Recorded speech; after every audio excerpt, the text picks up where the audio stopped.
Hey Simonics, what's up? Welcome back to a new tutorial, and today we're once again talking about the calendar in Ionic. So there are a few packages that you can use to create your own calendar, and I think one of them is really the best for Ionic. It is also updated for Ionic 5, and we will create a calendar plus a nice little calendar modal and also add some customization for different elements of the container, the calendar. So let's dive into this. I've already started a blank new Ionic application and I installed the package which is called Ionic 2 Calendar. There's actually a package that is called, I think, Ion 2 Calendar, so that's a different one. It's also good, but I still think this is one of the best packages. As you can see, it's updated for different Ionic versions, but of course we will use the latest version for Ionic 5. There are a lot of options that we can use, there are a lot of settings we can add, there are different templates and customizations, and we will take a look at a few of these things in our video. So, install the calendar and also generate a modal, since we want to create like a little modal calendar date picker, because the Ion date time is not always what you're looking for. So, with that in place, let's dive into our home module and first of all import the ng calendar module from Ionic 2 Calendar. We can also directly add the modal page module since we need that one later as well. Now let's directly head over to our home page and define a few things. Because we got quite a lot to do today, I will bring in different snippets, and of course you can find the article linked below the video with all the source code as well. So let's get started. The calendar first of all needs an event source, which are basically the events that will be displayed in the calendar. Then we got the view title, which is, depending on your view, either the month, the week, or the day name. And this will be changed from the component as well. Then you can define some settings for the calendar. We will just start with the month view and set the current date to today. And the selected date, I actually don't know if we... I don't think we need this anymore. That was in the previous version. So once we got this, we can also add all missing imports for view child and the calendar component, since we can now access the calendar from code as well. Perhaps we will simply add the first calendar view, and let's dive into the HTML and edit. Perhaps we will take out a few of these things for now. So basically we got an event source, we got the calendar mode, and we got the current date. And that's, okay, I should save both files. That will already give us the first view of the calendar, which is like the default view. And actually the default view is pretty cool so far, but we can still change a lot of these things. Now, let's add different functionalities like going backwards, going forward, and to do so we can go to our HTS file and add two functions. The calendar uses the Ion slides, so we could actually take a look at this as well. There we go. You see, here are the Ion slides. Actually, it has 3 slides, the previous one, the current one, and the next one, and therefore we can simply access it directly through the component with slide next or slide previous. Also, as I said, we can automatically change the view title, more or less automatically. We should implement one function that simply changes our view title. And now let's go ahead and add them from our code as well. So let's do a little row with a size with a button to go back, with a button to go next, and the current view title in the center as well. With that in place, we now already got a nice view. Oh yeah, of course we need to add this to the calendar as well. So the function we need to add is onTitleChanged, and we can call our onViewTitleChanged. And now we should see we got May, June, everything in here. So that's already a good start.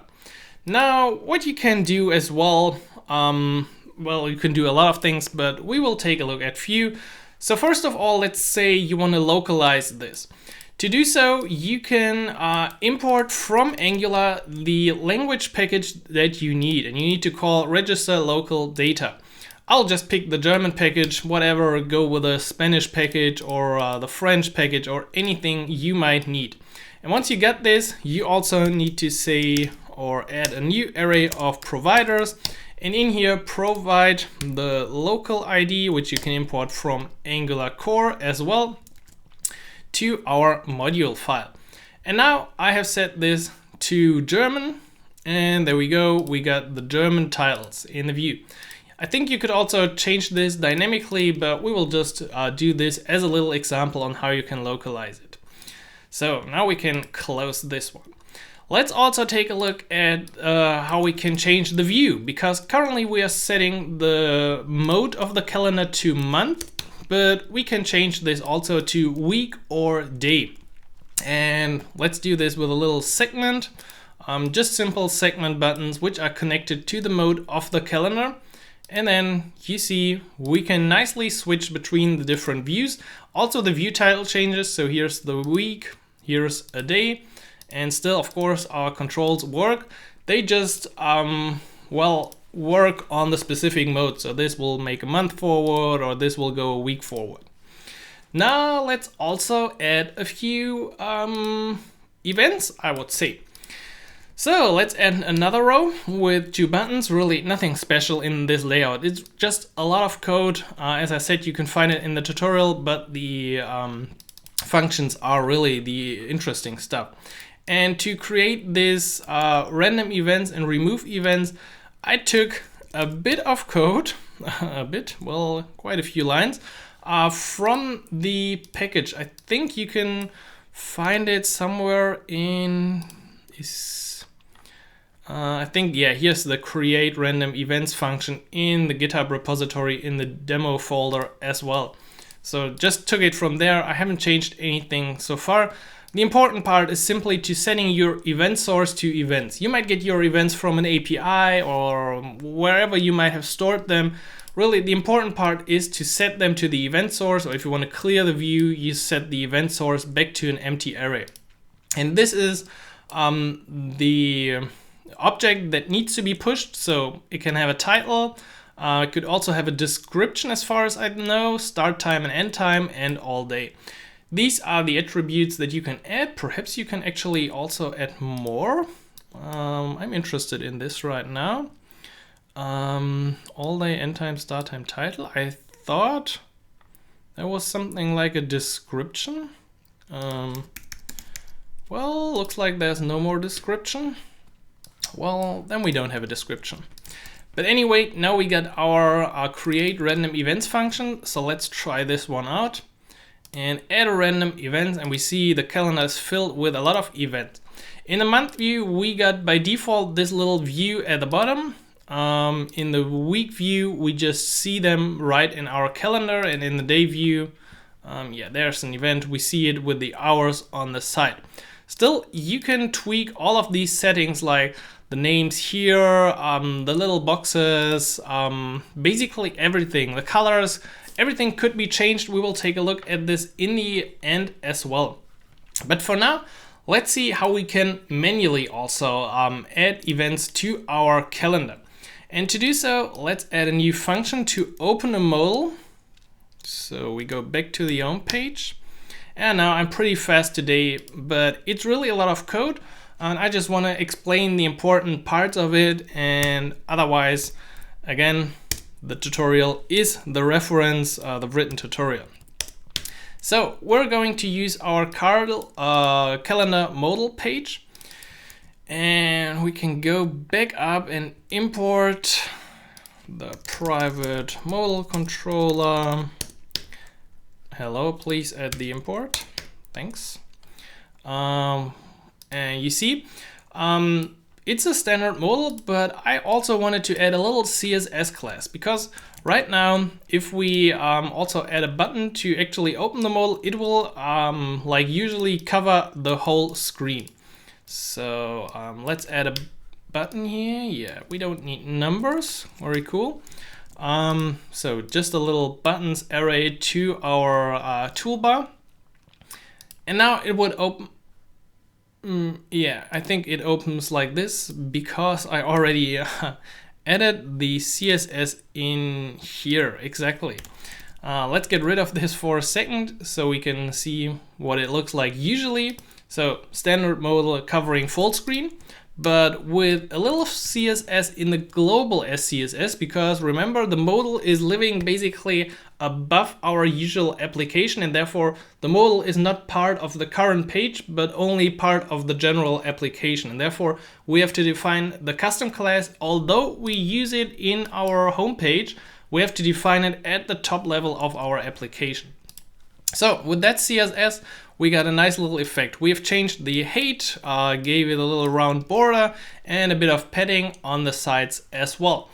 So in here, we could now implement a nice picker. You could also have this like perhaps inside a form where you want to select a date in one place and don't really like the date picker, then you could on click simply open this calendar view. Would be an idea as well if you need something like this in your application. So let's move on to our modal page, in which we of course also need the ng calendar module first of all, and then we need a lot of other things, of course. Basically we need to set once again the calendar options, view title, just like before.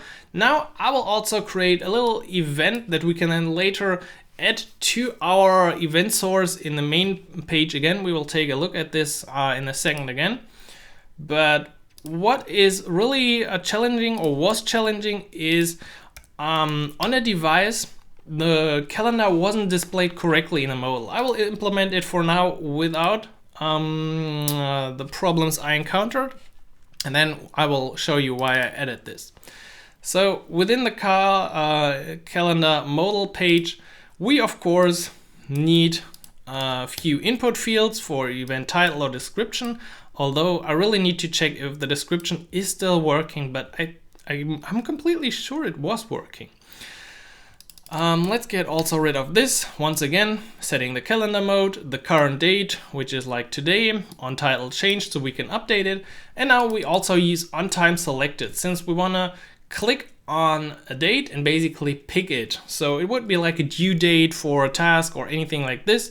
And we can also lock swipes, because currently I can actually swipe this, but I wanted to disable this for our modal dialog.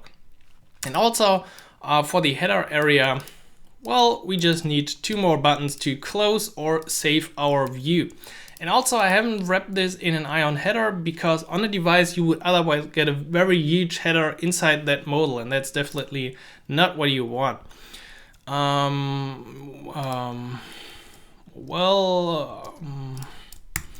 I think it's time for running Ionic Surf again.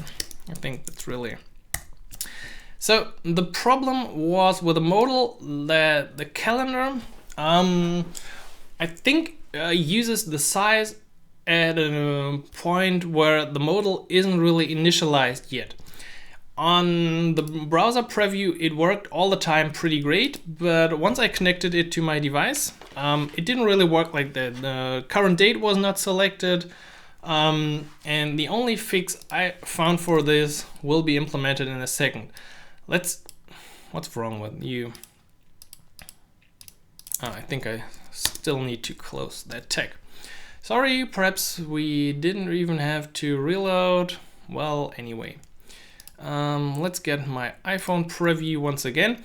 So here's now the modal looking already pretty nice. And as I said, on a computer it is connected correctly, but not on a device. And therefore I added this little ng if modal ready, and I added the ready check within the ng after view init. And in there I also used this with a little timeout, but basically no real timeout. You'll see it. That's already enough to make it work on a device. It's simply a little ugly fix, I would say, but it helps to show the calendar in the right way. It was a bit unresponsive otherwise, and this completely removed that error. Now, we also got a few more functions in our modal, which are, for example, save, which will dismiss the modal and simply pass back the event.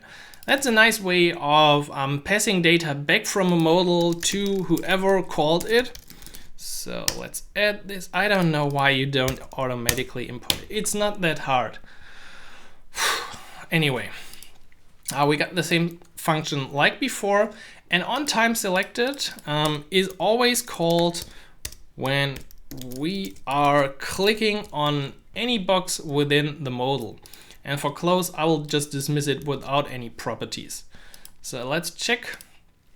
If I now click on a date, we see the selected event, selected time, whatever, and again, whatever. So now we can import our data, like Simon's event for, I don't know which date this is, test description, I still don't know if that works. And let's dismiss it, and it will be added.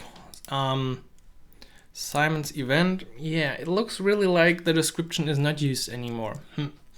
Sad. Anyway, why is it added? Because when we dismiss the modal with an event, we have an undid dismiss block in our homepage where we open the modal in the first place. And within here, we check if the result contains some data and event, and this is really like the event object. I just added or made it all day because I didn't want to have the time labels in here as well. It would make things even more complicated. But of course, if you want to select a specific time or also have like the day view in here or the week view, otherwise, that's completely up to you. I just wanted to show you this cool modal dialog. So for all day, you need to set the start time to the right time and also the end time to just the date +1. That's the only difference. And then these two lines are really the important lines. You have to push the data to the event source and then call load events on the calendar again. It also works if you completely reset the event source like we did here when we created the random events. That basically triggers the same change, like remove events as well.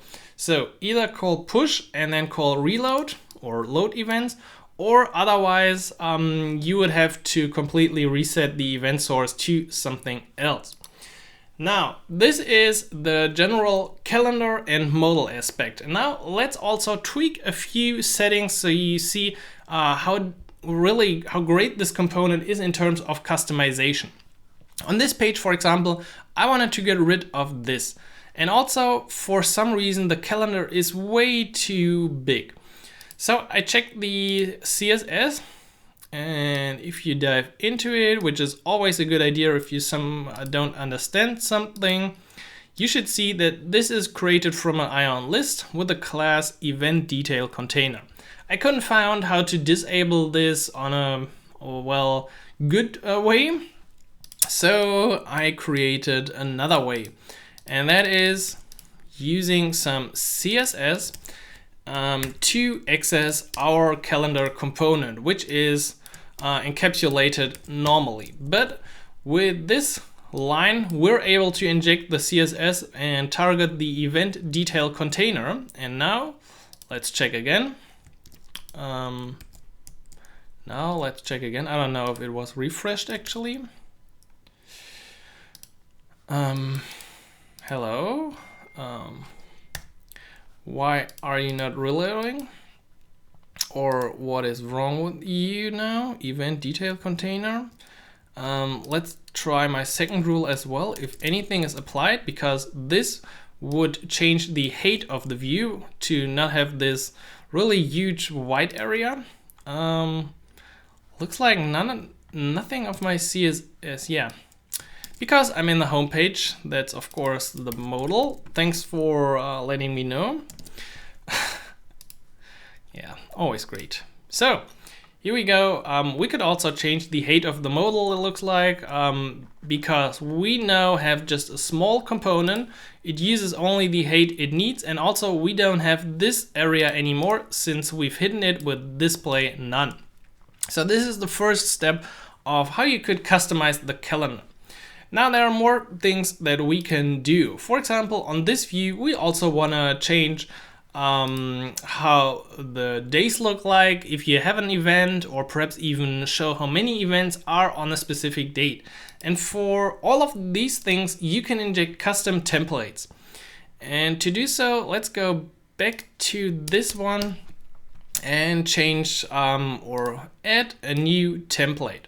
All of these templates are basically listed right here. If you scroll down, you just need to know which one you should target. Whereas the view customization right here. So the view we currently see is the month view. So month view display event, inactive display event detail template, and then it continues with the week view header template, all day template, whatever, and then the day view. You really just need to find in which mode you are currently and which specific part you want to target with this. But once you've found out, you can get started with a snippet, or you can check this one out. This is an example. I basically copied this line and this one. This is just the label, and I will just remove this for now and set test to it so we see what we're actually changing, because that's not always clear, I guess. Yeah. If you specify the template, you also need to tell the calendar which template it should replace.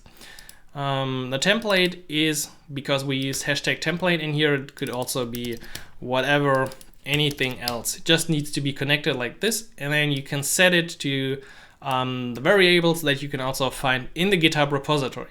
So we see here, that's of course not what we want to see, but we see we are targeting these cells. Now, what I wanted to do was have a little indicator of how many events were on a specific date, a very legit request. And what I did was create a little container and event indicator for all the events of this specific row. You could check all the values actually like this. So that would result in a very ugly view, but you would actually start to get a sense of the values. So let's see. There we go. There's actually an events array, a label, secondary, disabled, selected, whatever. Bit hard to read, but it's enough for us. So that's why I used the length of the events to create event indicators. And for the indicators, I just added a bit more of CSS to the homepage. Like, yeah, I should really remove that from the blog. The container to make it align a bit more center, and then the indicators, just small objects. Yeah, that should be a label. I completely messed up the code of the creator right in here. So yeah, let's remove test because it looks ugly. And then add random events, and we see on the dates we got exactly the number of dots, how many events take place on that specific date. And with this logic, you're now able to basically change everything of the calendar. A few other things I added. You already see that I checked if the current column template, let's call it column, actually has an event. And if it has an event, we want to add the with event class. That could look like this, give a little bit of background color and a border radius to it. Now, because this still looks not completely correct, you could dive into this and once again check out what's going on. And we see the class for row or column in the table is month view primary with event. So once again, just like we did in the modal, we can override that as well. So let's add a bit more CSS, format it, and set the background color to white. And also the selected, which is this one, because this is not just primary, this is month view selected as well. Set the background color to something else because, well, you need a little something different which is now also displayed for whatever you select. And now adding random events gives this view. It's not completely fine, but I just wanted to give you the right steps or the idea how you could customize this calendar with the little dots, with a round border, and you could completely tweak this. We haven't touched anything from the other views because we just worked on the month view. So it's really easy to customize all the different views of this calendar with either just different templates of things you want to write or have as data in them, or also with the CSS rules.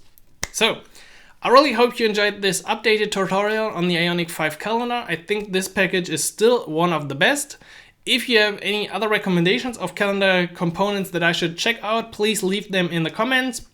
And of course, if you got questions about this component, please try to ask the creator, who seems really like a great guy. He's maintaining this package for quite some time. So all the best to Twins SBC. Thanks for this great component. If you enjoyed this video, please hit the like button and stay subscribed so you get notified about all the new tutorials, quick wins, and other app development and web development videos on this channel. If you want to learn more about Ionic with in-depth courses, a community of like-minded developers so you can learn and build your apps faster, you should definitely check out the Ionic Academy, which is my code school to help you with everything Ionic, with a huge library of courses, material, and a supportive Slack channel so we can get your app out. I hope you enjoyed this video. I will see you inside the next video. Have a great day and happy coding.